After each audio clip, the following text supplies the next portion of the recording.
kí ọmọdé, mo kọ́kùnrin, mo kóbìnrin, mo kí àgbàlagbà.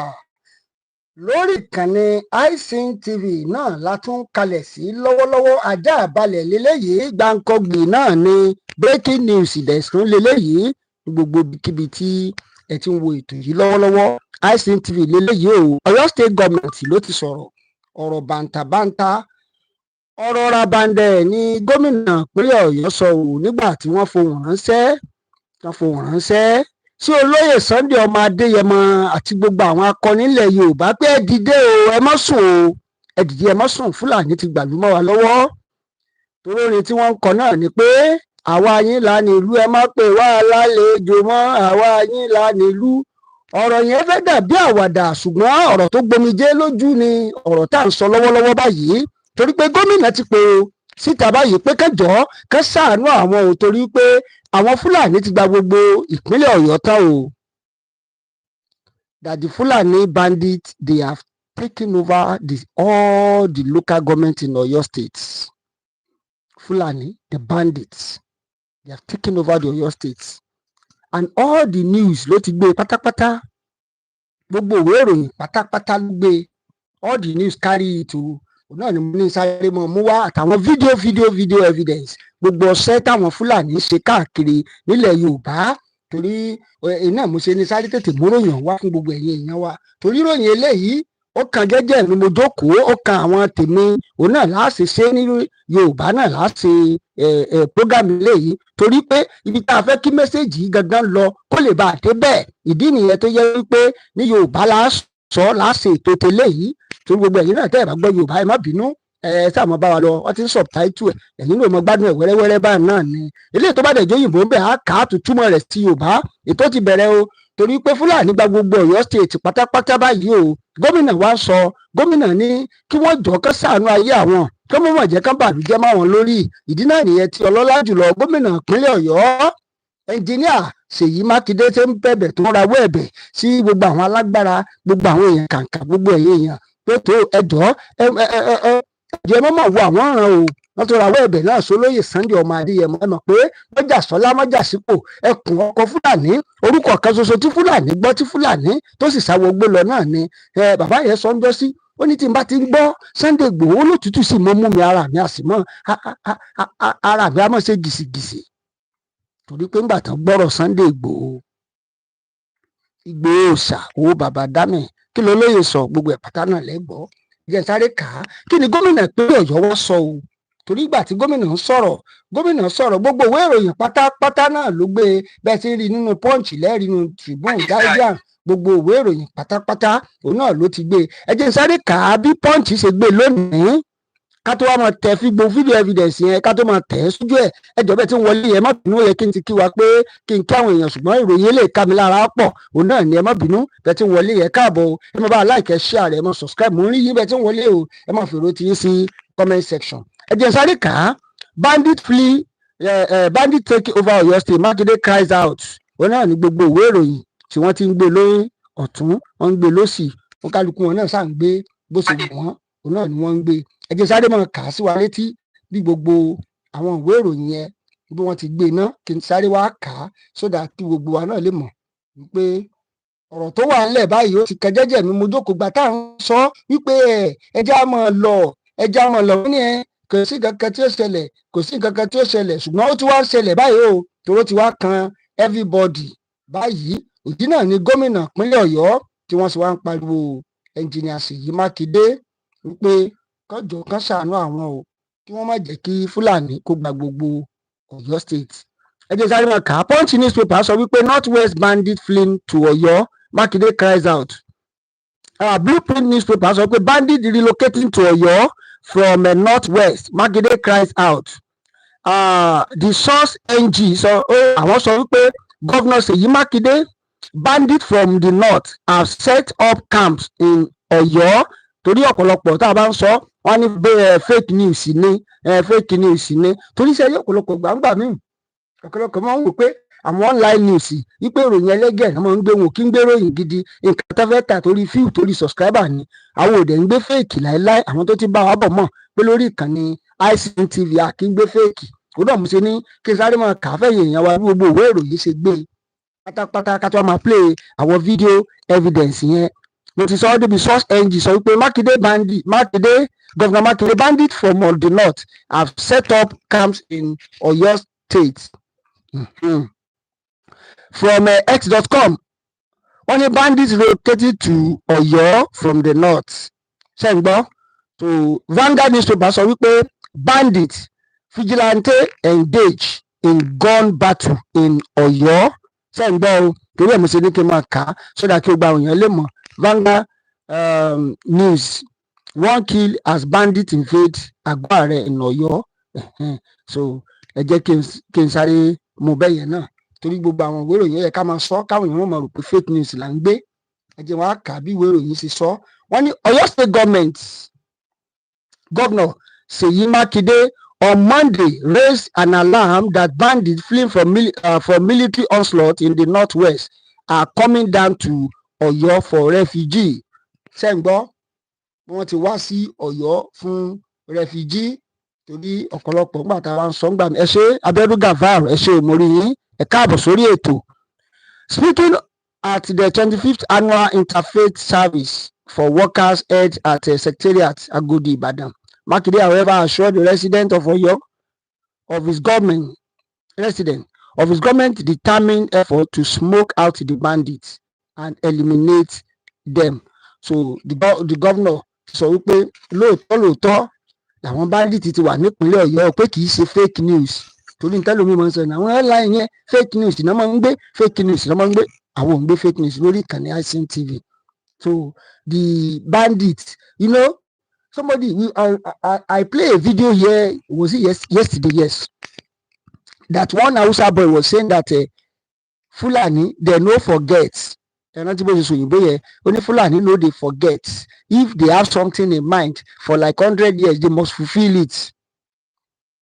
Àwa là ń sùn tó àwọn tí ń sọ wà yóò sùn àwa sì là ń sùn àsùnpìyè àwa ti sọ àsùnjálala ó rèé o wọ́n ti wọlé o ó ti ṣẹlẹ̀ báyìí o ìṣẹ̀lẹ̀ gbogbo àwọn èèyàn ń pariwo báyìí ẹ dẹ̀ mọ̀ pé àwọn àdúgbò tí kíní máa ń àfẹ́ẹ̀tì jù àwọn náà ni ibi tá à ń pè lórísun Yorùbá. Nígbà Fúlàní nígbà tí wọ́n fẹ́ ṣe dáṣàrí alẹ̀ níbo náà làwọn fẹ́ lọ Ọ̀yọ́ state wọ́n mọ̀ pé ají ṣe bí Ọ̀yọ́ láàrí Ọ̀yọ́ ò ṣe bí babẹ nìkankan tí wọ́n bá ti bẹ̀rẹ̀ lọ́yọ̀ọ́. Mo ní kí ló dé tí wọn ò bẹ̀rẹ̀ láti Kwara state tó rọ́mọ̀ pé Kwara state is already a captured territory pé àwọn ò ní láti ṣe wàhálà kankan ní Ìlọrin tó rọ́mọ̀ wípé Ìlọrin àwọn ti capture Ìlọrin already. Wọ́n dẹ̀ mọ̀ pé Ọ̀yọ́ táwọn bá fi lè gba Ọ̀yọ́ tó gba gbogbo Ọ̀yọ́ state láti dé Ìbàdàn ó ti tán Ògùn ó ti wọlé Ògùn Èkó ó ti wọlé náà nìyẹn oríṣiríṣi. Nígbà tá a dẹ̀ ń sọ ọ̀kọ̀lọ̀kọ̀ sọ pé fake news ni wọ́n ń kárì òun lélẹ́yìí nìsín wọ́n ti wọlé nìsín wọn ò lè délẹ̀ Yorùbá láéláé kò lè ṣẹlẹ̀ láéláé ó lẹ ti gbọ́ yìí o kò ń ṣe fake news mọ́. Àkókò lélẹ̀ tó kí gbogbo wa fọwọ́sowọ́pọ̀ síbi nǹkan tó lóye ń pariwo ń jẹ́ sí nìyẹn. Wọ́n play fídíò kan wọ́n máa play nǹkan tó lóye sọ torí ọ̀pọ̀lọpọ̀ nígbà tá a wá ń sọ̀rọ̀ wọ́n máa ń wò pé ìsọkúsọ là ń sọ abádíkẹ́ lómi share program gan wọ́n á find it difficult láti share rẹ̀. Tí a bá dẹ̀ ṣe lóyìnbó wọn láìsìn ti gbé jùlẹ̀ kò dá sọ̀rọ̀ Yorùbá ní sọ̀mọ́ àìsìn ó ti ń ta sáwọn ọmọ yìí náà kò rí bẹ́ẹ̀ rárá. Ìdí tí a ṣe ń ṣe ètò yìí òun ni wípé ká sensitize àwọn èèyàn because freedom ó ṣe pàtàkì ọ̀pọ̀lọpọ̀ understand wípé ká bá sensitize àwọn èèyàn káwọn èèyàn bá free spiritually physically àwọn èèyàn ó lè tètè move forward there will be progress. Àwọn èèyàn tó ń wo ètò yìí ẹ̀sùn yẹ́yẹ́ ICN TV àwọn onílàákàyè àwọn ọlọ́pọlọ àwọn ọba àwọn ìjòyè àwọn èèyàn ńláńlá síbi àwọn èèyàn láwọn máa parọ́ fún. Irú ètò tá à ń ṣe lọ́wọ́lọ́wọ́ yìí ẹwà dúró orílẹ̀-èdè tó ti wò wá lọ́wọ́lọ́wọ́. Ẹ fọwọ́sowọ́pọ̀ mo ti sọ ọ̀pọ̀lọpọ̀ rẹ̀ ń pè mí àìsàn èmi kà á kálí mi ò ká ni. To leave to face the bandit because he has vehemently ẹjẹ nǹka àwọn èèyàn mi tí wọ́n send message kẹjẹ nǹka wọ́n ní please Seyi Makinde should face the bandit because he was vehemently against Igboho when he put his life in Abio. Nígbà tí ẹrántí náà ní last year tí gbogbo fídíò kan wá ìgbà tán kidnap family Ṣèyí Mákindé kan wọ́n bẹ̀rẹ̀ sí ní pariwo síta Koiki Media ẹ ṣé o you are welcome sir ẹ ṣé mo rí yín wọ́n test lion ẹ ṣé o nígbà tí wọ́n kidnap bàbá olóyè gbogbo wọn bẹ̀rẹ̀ sí ní pariwo Sunday Igboho gbà wá o Sunday Igboho gbà wá o Sunday Igboho gbà wá o tí wọ́n mọ̀ pé ẹni tó bá mọ̀nà lèèyàn tẹ̀lé ẹni tó bá kájú náà ló yẹ kéèyàn tẹ̀lé àwọn èèyàn ń bẹ nílẹ̀ Yorùbá àwọn OPC ń bẹ nílẹ̀ Yorùbá wọn ò pè wọ́n ṣùgbọ́n wọ́n pe Sunday Igboho tí ò sí Nàìjíríà tí bàbá ń bàbá owó bàbá dámì níbi tó ti wà ní Jámánì tó ti ń fi ẹ̀fọ́ tó ti ń jẹ kí ló yẹ kí n sọ pé bàbá ń jẹ ní Jámánì náà tó pé Yorùbá nílẹ̀ Yorùbá bàbá wà máa ń fẹ́ ẹ̀fọ́ jẹ ẹ̀fọ́ wọ̀rọ̀wọ́ ká ní bàbá ń jẹ ṣàwámà àbí wọ́n ń jẹ bọ́gà ṣùgbọ́n wọ́n tún pe olóyè ọmọ Adéyẹmọ pé bàbá jọ̀ọ́ ṣàánú wa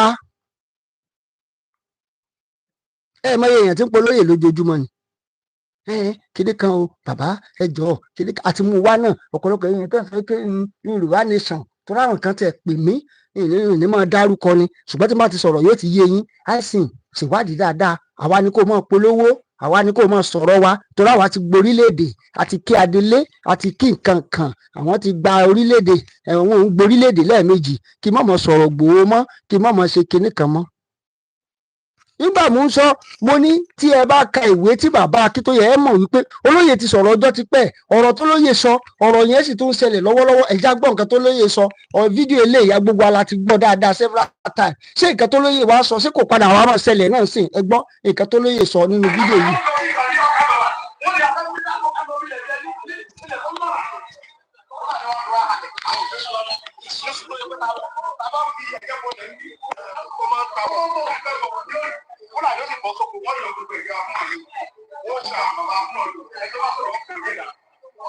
Àwa lè fọwọ́sowọ́pọ̀ ká ní wọn kó lórí ilẹ̀ wa àwa kò tí mo lò kí ló kà wá pẹ̀lú bó tẹ̀ ṣe. Àwa Yorùbá ní ká fọwọ́sowọ́pọ̀ ká ní kúrò nígbà lórí ilẹ̀ wa.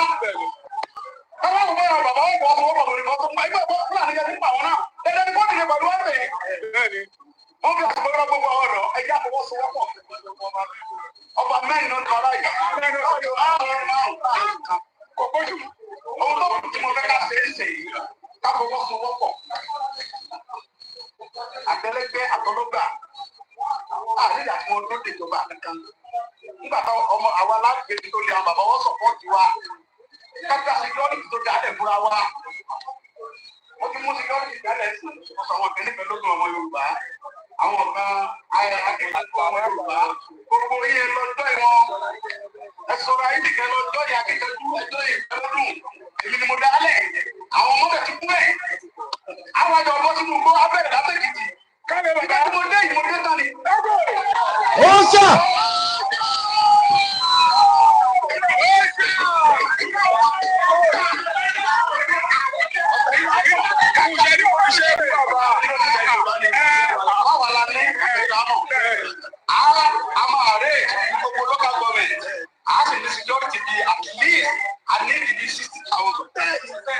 Àwọn kan máa wọ àwọn ọgbọ́n ti Fúlàní àwọn kan máa bá tó títí láti lè dáàbò bo àwọn bàbá wa ẹ mọ̀ jà kú wọn mọ́ ẹ mọ̀ kú àwọn ọba mọ́ ẹ mọ̀ kú lóye mọ́ ẹ mọ̀ kú àgbààgbà kankan mọ́ ẹ jẹ́ ká fọwọ́sowọ́pọ̀ ní káwọ́ kókàdé àwọn Fúlàní kúrò lórí ilẹ̀ àwọn bàbá wa nítorí wọ́n ti bàjẹ́ tẹ́lẹ̀ nítorí wọ́n ti bà gbogbo ẹ̀jẹ̀ Buhari ti bàjẹ́ kó tó lọ Buhari mú àwọn Boko Haram àwọn ẹ̀sìnà àwọn ẹ̀sìnà Fúlàní kò 5,000 ọlọ́run wọn ní amẹ́sì ọwọ́ kọ́ wọn sínú sójà ó kọ́ wọn sínú ọlọ́pàá ó kọ́ wọn sínú DSS wọ́n wá ní Fúlàní tàwálẹ́kì tí wọ́n lọ fún àwọn sójà tí Buhari fún ní amẹ́sì àwọn Boko Haram ló fún amẹ́sì wọ́n kọ́ wọn sí ẹ̀kì wọ́n ní bá wọn dáàbò wá wọ́n tún bá wọn wá sùn bẹ́ẹ̀ sí bàbá mi ó sọ yìí pé ewu mọ́tò kábíyèsí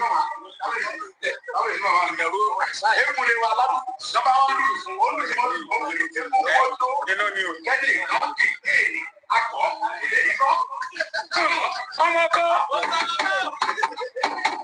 Àwọn lè wọn sọ yìí pé káwọn bàbá wọn mọ bọ láti inú ilé wọn lọ sí pàdé kí Fúlàní ó dá wọn lọ́nà akẹ́kọ̀ọ́ ilé ikọ àwọn onídìí àti lọ sí protest pé ebi ń bá wa àwa ni ká fọwọ́ sí wọ́pọ̀ ká wọnú kó kálé Fúlàní mo ti sọ ti pẹ́ pé wọ́n Nàìjíríà ò ní wọ́n. bẹ́ẹ̀ ni bàbá.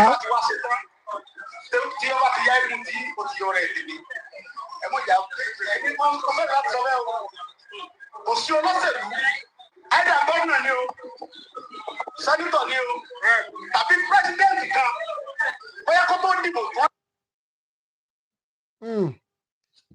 ṣé ẹ gbọ́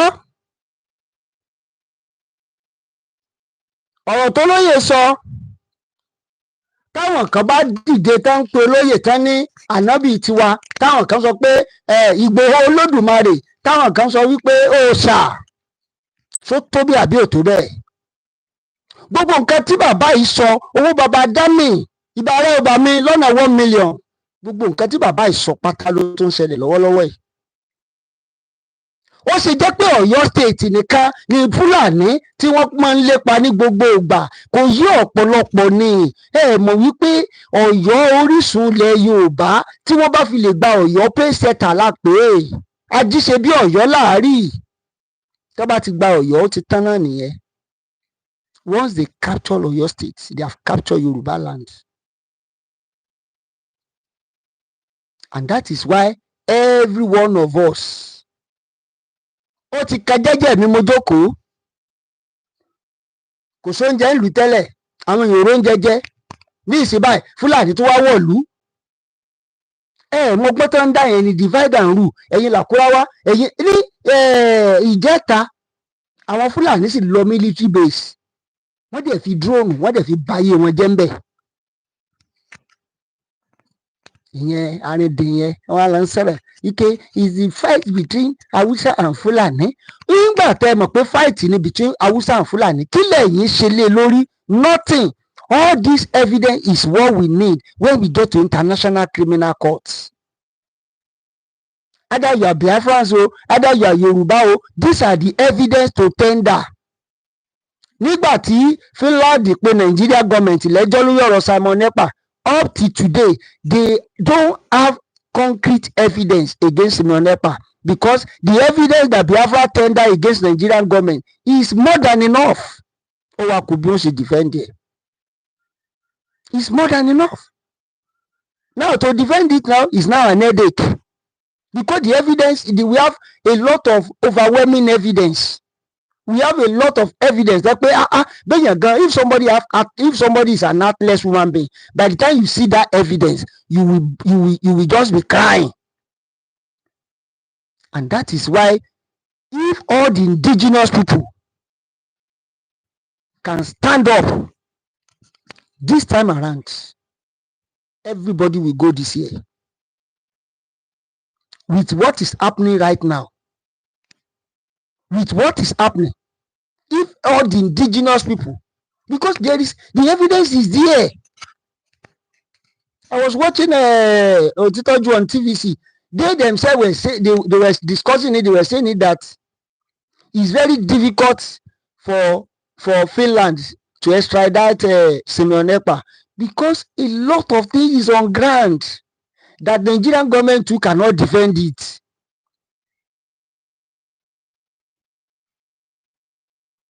Bàbá Akíntóyè ti sọ̀rọ̀ bàbá emeritus bàbá gbogbo ọmọ Yorùbá bàbá tó jẹ́ wípé tá a bá nírú wọn tá a kàn nírú wọn 10 péré nílẹ̀ Yorùbá láwọn àgbà tó yanjú bí bàbá tó ṣe dàgbà tó yẹn ká tó mọ grant interviews everything interview tá a mú wá ọ̀kẹ́rẹ́kẹ́ sọ kéèyàn old news ara problem tá a ní Nàìjíríà náà nù àti old news o àti present news o the message still remain the same. Kẹsàrò wíwà ó sọ nǹkan kan ó ní you can only kill the messenger, you cannot kill the message. Message is an ideology. When the people stand for the ideology, you can't kill them, you can't ask them to shut up. It's like say you want to eradicate Christians all over the world. How is that possible? How is that possible? You will still have some people that will still believe in Christ. That is the same thing. You can not ask us to keep quiet. When Kemi Badenoch said he's not a Nigerian, that is a Yoruba, a lot of people they were saying that denigrate, Nigeria jẹ́, ó ṣe kinní kan. Somebody said he's not a Nigeria, that is a Yoruba. Is Yoruba not part of Nigeria? Is Yoruba part of Nigeria? Is it not the British that forced us to, they call it force majeure, abi? Tó force wa, tó join wa together. Tọ́pẹ́ ọ̀pọ̀lọpọ̀ gbàǹgbà míì téèyàn bá rántí àwọn kankan nípa Nàìjíríà èèyàn á dẹ̀ máa sunkún. Nílọrin àwọn ìyá kan ké wọ́n ń bẹ̀rẹ̀ sí ní pariwo wọ́n ní ọlọ́pàá wọ́n arrest àwọn wọ́n dẹ̀ gbé wọn lọ station wọ́n dẹ̀ gbowó lọ́wọ́ wọn àdénàjọ́ ọmọ yẹn dẹ̀ tún kú nílọrin náà ni o. Tá a bá ń sọ pé may Nigeria never happen to you, ọ̀pọ̀lọpọ̀ àrò pé yàn ṣe pè ní. Always say something good. When Americans wake up, they say God bless America, they say God bless this. Even ẹni tó gbé Nàìjíríà tí ò rí dọ́là tó máa fọ ẹ́ ń dọ́là wà lọ tọ́jú ẹ̀ pamọ́ ni. Náírà ìsìlẹ̀ máa squeeze ẹ̀ tẹ́ máa jù ẹ̀ fi sínú bàtà ẹ̀ fi sínú socks. Torí pé wọ́n ti tún orílẹ̀-èdè tiwọn ṣe wọ́n respect gbogbo nǹkan tiwọn. Are we truly one Nigeria? Are we truly one Nigeria? Mo wà ní within Nigeria wọ́n sì tún ń béèrè yellow card lọ́wọ́ mi wọ́n ń béèrè pé torí pé a fẹ́ kọjá adéni olílùú gan wọn ò béèrè yellow card lọ́wọ́ wa. Within Nigeria, where's your passport? Where's your ID card? Where's your kidney card? Wọ́n plane o, just by road o. Gbogbo necessary thing kí náà ń pè wọléwọlé kí náà ń pè wọ́n environmental sanitation ní border police ní border custom immigration gbogbo wọn. Tẹ́ ẹ bá ti kúrò Nigerian border ní ẹ́dẹ́kì mọ́ because every other thing is duplication of identity. Kẹ́sàlì sọ pé wọ́n ń ṣiṣẹ́ orílẹ̀-èdè náà nìyẹn. Gbogbo tí white tesla yẹn sọ̀rọ̀ pé níjẹta àbíjọ́ wo ni pé tẹ́ bá ti mú Nigerian passport dání tẹ́ bá dáwọn country kan because àwa gẹ́gẹ́ bá a ṣe ń ṣe ara wa ní country yìí kò lè jẹ́ ká respect green card àbí kí lẹ́ ń pe ìwé passport wa. Torí pé àwa gẹ́gẹ́ ṣe ń behave bẹ́ẹ̀ ní airport wọ́n mọ̀ tọrọ owó ni. Where are you coming from? O ṣáà gbọ́ pé mo ń sọ Yorùbá and you are still asking me where am I coming from? Adémi ìlú onílùú gan wọ́n ò béèrè pé where are you coming from? You are welcome sir, you are welcome ma, you are welcome sir. Ẹ dé Nàìjíríà ọmọ àti ọmọ Nàìjíríà máa béèrè lọ́wọ́ mi pé where are you coming after you have seen my name?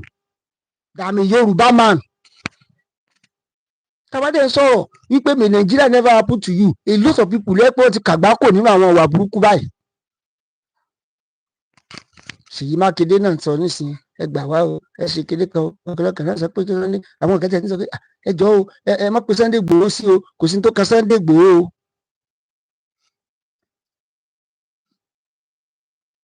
Oríṣiríṣi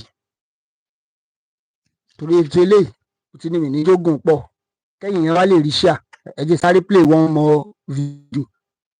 Ọ̀pọ̀lọpọ̀ àwọn èèyàn tó yẹ pé nígbà tí Sunday Igboho kí ló ṣe ń sìn tí wọn ò jó wọlé mọ́ torí mo máa ń sọ táwọn ọmọ Ìgbò yóò máa ṣẹnu yánkanyànkanyànkanyànkan kíní kan Sunday Igboho is working freely.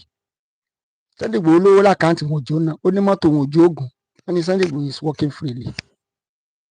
Àwọn tọrọ òye àwọn tí ò ní làákàyè mọ nǹkan tó ń pè freedom ni.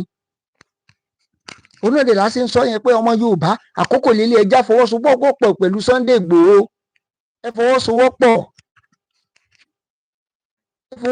àkókò lílé yìí àkókò nìyí. Kí ni Sunday Igboho sọ tí wọ́n ní ká ní kó máa mórí wá mọ́rùn wá mẹ́sẹ̀ wá ó ń jà fún ìran Yorùbá ẹ mọ́ fìyà jẹ ìran mi mọ́. Ṣé bí nǹkan tí Sunday Igboho sọ náà ló wá padà ń ṣẹlẹ̀ tí gómìnà wa ń bẹ̀rẹ̀ káàkiri ń sì pé ẹ jọ̀ọ́ o ẹ gbà wá o ẹ gbà wá o ẹ gbà wá o lọ́yọ̀ọ́ state ń sìn. Ẹ já gbọ́. Look, what is about to happen if you are from the south in general? Let me speak to the south in general. Ẹ máa gbọ́ o.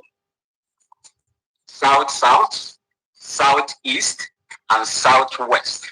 Let me speak to you people. What is coming will be worse than what happened in Afghanistan. What is coming to Nigeria is worse than what happened to Syria. You may look at it, oh, it's a child's play, They like a child's play, you are looking at it, but the time this thing will unfold, by then you will not have any place to run to. And I said, God forbid, because it is going to be bloody. I have never seen a professional army or conventional army as strong, as professionalized, as very, very technical like the United States, Russia, de-radicalizing terrorists. I have never heard it before. They tried it, and when they release them, they go back and carry arms and go into their terrorism again. Yemenis and the rest of them. Unless those ones that were sent away, far, far away from their mother country. Because we have some of them in Ghana that are being controlled as well. It is only Nigeria that has the capacity, that has the capacity to de-radicalize a terrorist. How true is that? An ideology that can never be killed. Unless you kill that, unless you buy that person. It is an ideology. It is not something like me as I'm sitting down here. The only thing that connects me with Biafra is my mom. Okay, so, and that is the only thing. And that is why I am doing what I don't want anybody to tell me anything about one Nigeria, because one Nigeria is not working for anybody. It's not working for my mother's people. It's not working. Rather, it is dealing with them. And for this man to go all the way for my mother's people, it's not working. Rather, it is dealing with them. And for this man to go all the way to Qatar, make this submission there, in fact, it is a submission of your sovereignty to an invading force that is still unfolding. That is what I would say. It is unprofessional. It doesn't sound good in the ears of the international community that are watching Nigeria, a country that cannot take care of a terrorist in your country with all the accoutrements that you are exposed to. You cannot take care of a terrorist that is coming, that you have nothing in common with. You can't secure them. Rather, you are romanticizing them, making them look big, and they have the audacity now to use drones on the Nigerian army and Nigerian military facilities. These people have down aircrafts, Air Force planes. They have downed them in the same country. So what do you think? If you hear countries like Australia warning their people on the security risk of going to Nigeria, that is to tell you they know more than you in Nigeria know. Because every security information about every country is in their hands. The way they gather their information, their intelligence gathering is more than what Nigeria can gather. These people have their satellites and spies and everywhere. How do Nigeria? Is Nigeria capable of dictating spies? They cannot. If you cannot even Lakarua or whatever they call them, that is just coming up now, you don't have the capacity to deal with these people. Is it a professional spy or someone who is engaging in covert operation or sting operation in your country that you find out? They have affiliation. You have brothers across the line. In fact, there is no defined border. There is no defined border in the north. Those of you that have lived there, because I have carried out operations in that borderline when the Chadian, gendarmeries were coming into Nigeria to force our people to pay taxes. Nguru 29 Battalion was, the battalion that was taking care of those things, and quite a lot of things happened there at that time during that when we were there. You see, Tinubu made a very grievous mistake ab initio. You dare not threaten a sovereign nation of sending boots on their soil. You dare not. No matter how small that country is. You dare not. You remember when Chancellor, after we left Liberia, when Chancellor was elected as the president of Liberia, the international, what do they call it? Is it international police warrant of arrest against Chancellor that time? Do you know that they could not even go to Liberia to arrest Chancellor? Even when he came to Ghana here on ECOWAS, joint meeting or whatever they call it that time, he was relieved to go home. If you want to arrest Chancellor, not in Ghana soil, go to Liberian soil and arrest him. But they couldn't. They look all means, use Obasanjo. They used Obasanjo. These same people used Obasanjo. The globalists used Obasanjo to talk to Chancellor to move, to impose on self-imposed exile. So they are doing to this man right now because they know that this man is corrupt. The OCC report that came out has told them that he is number 3 most corrupt individual who has involved in organized crime, drug peddling, identity crisis, and so on. It is riddled all over him. And they have found succor in this man, that this is the man that we are going to use to get at the neighbors. Because fly from France and come and begin to do anything in Nigeria, they must look for a base. And that is the reason why they are signing this memorandum of understanding. Remember in the first place, the mistake of Bola Ahmed Tinubu was to begin to threaten a sovereign state. Look, what is about to happen? Did you hear that? All these things now, are they not enough evidence to get out of this so-called Nigeria? We saw several times, because every day we do a program like this, we always have new people that are just joining us for the first time. We saw when some people are calling me, I see, do your investigative journalism very well. Baba Akintoye does not have a plan for Nigeria. He does not have do this. He does not do that. Yes. I don't mention anymore the day. Only. See this book. Can I say it's a compendium or be the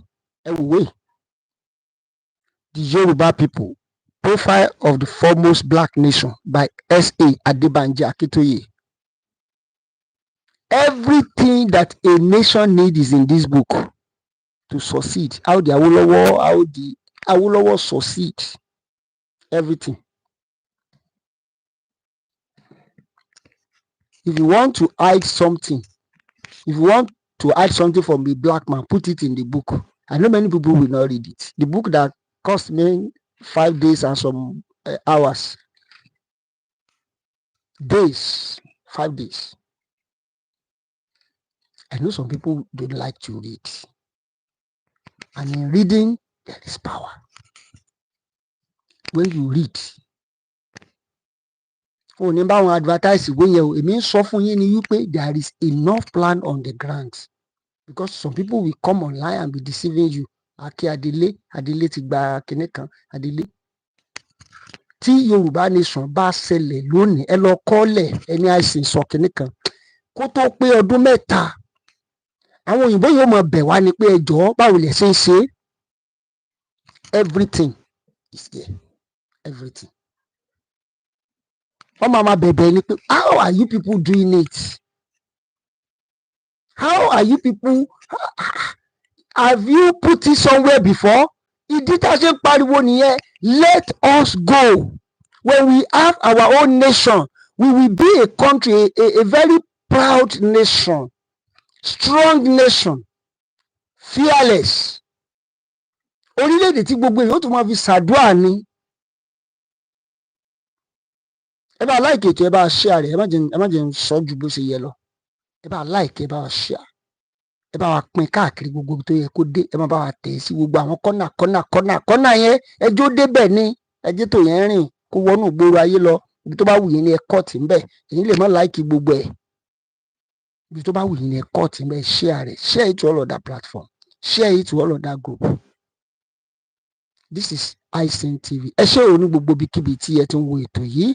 Mo kí yín, àátùmọ̀ mi wá. Ẹ̀yin tẹ̀sẹ̀ ń jẹ́ ìwà fún ìgbà àkọ́kọ́. Ẹ bá wa like, ẹ bá wa share, ẹ bá wa subscribe. Ọ̀pọ̀lọpọ̀ àwọn ètò láti ṣe sẹ́yìn tó sì tún relevant lọ́wọ́lọ́wọ́. Ẹ bá wa wò, ẹ bá wa share, ẹ bá wa like, ẹ bá wa comment lórí ẹ̀. Ẹ pín káàkiri, ẹ jẹ́ wọ̀gbọ̀ ayé lọ. Ẹ lè tún ètò yìí lò. Ẹ bá ti mọ̀ bẹ́ẹ̀ ṣe fẹ́ lò ó. Ẹ̀yin ẹ ṣáà download ẹ̀, screen record ẹ̀ sí whatever. Ẹ ṣáà mọ̀ bẹ́ẹ̀ ṣe fẹ́ lò ó. Ṣùgbọ́n ètò yìí ẹ pín káàkiri, ẹ jẹ́ kó lọ fà káàkiri orígun mẹ́rẹ̀ẹ̀rin àgbáńlá ayé. Ẹ ṣé o. tẹ́ ń tẹ́tí sí wa ní gbogbo ìgbà.